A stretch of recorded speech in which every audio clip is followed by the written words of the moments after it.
WeThings développe une gamme d'objets qui prennent des mesures, que ce soit de poids, de comportement. Donc en fait, on mesure des données de santé, des mesures de comportement et des mesures d'environnement.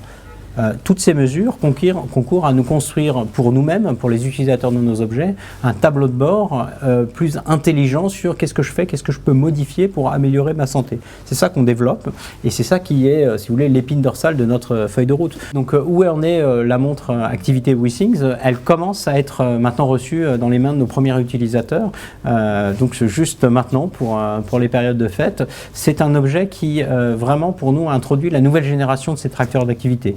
L'ancienne génération était un petit peu orientée pour les early adopters qui voient l'intérêt, les usages, les bénéfices de traquer son activité, mais pour cela qui en acceptent tous les inconvénients. Et le premier d'entre eux, c'est que les trackers d'activité jusque-là doivent être rechargés.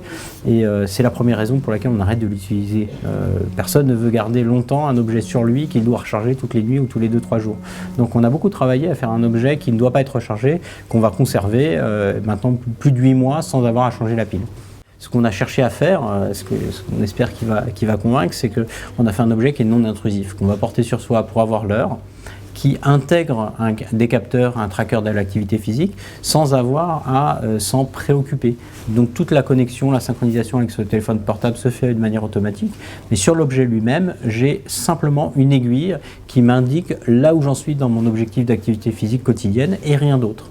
Et on pense que c'est un périmètre ou un cocktail de fonctionnalités qui font que ça dépasse le marché, si vous voulez, ou l'audience des purs geeks pour devenir un objet acceptable par une beaucoup plus large audience. Aujourd'hui, les objets qui, je dirais, commencent à se développer avec une certaine échelle, qui sont visibles, qui sont vendus, qui créent un réel business, sont pour beaucoup dans le domaine de la santé, parce que la connectivité qui permet d'enregistrer la mesure, de la restituer d'une certaine façon dans votre téléphone portable, voire de la partager avec un tiers, qui peut être votre médecin, cette connectivité, elle est vraiment utile pour un objet santé.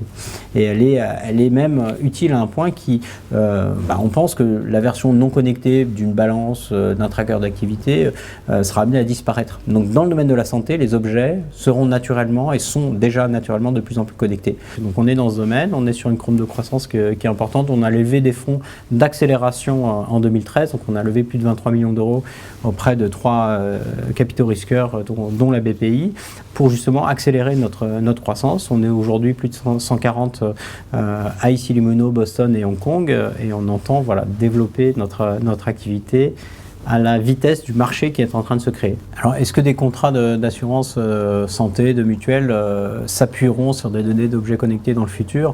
Donc aujourd'hui, ce qui est certain, c'est que des objets connectés qui font partie de la vie quotidienne, qui sont des objets grand public, sont de plus en plus pertinents dans la prise en charge de ma santé. Et WeThings est un acteur qui va révolutionner la prise en charge de la santé.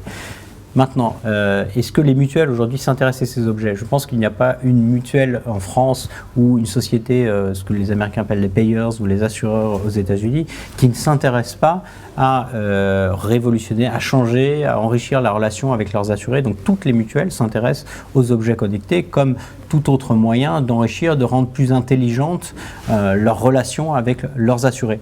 Est-ce que demain, il y aura des contrats d'assurance qui vont, par exemple, mettre en place des bonus-malus en fonction de données remontées par des objets connectés? Aujourd'hui, j'en sais rien, parce que ce sont des questions qui sont des questions sociétales. C'est-à-dire qu'il faut séparer le fantasme. C'est que, ça n'arrivera pas sans qu'on le sache. Il ne faut pas faire peur aux gens.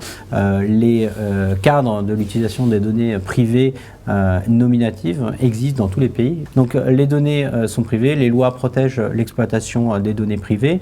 Lorsqu'il y a une création de valeur, c'est-à-dire un intérêt pour l'abonné, un intérêt pour l'assureur, on l'a connu par exemple pour les sociétés d'assurance dans le domaine de routier, dans l'assurance voiture, de conduite, vous avez des systèmes de bonus-malus, y compris des capteurs connectés dans le monde professionnel.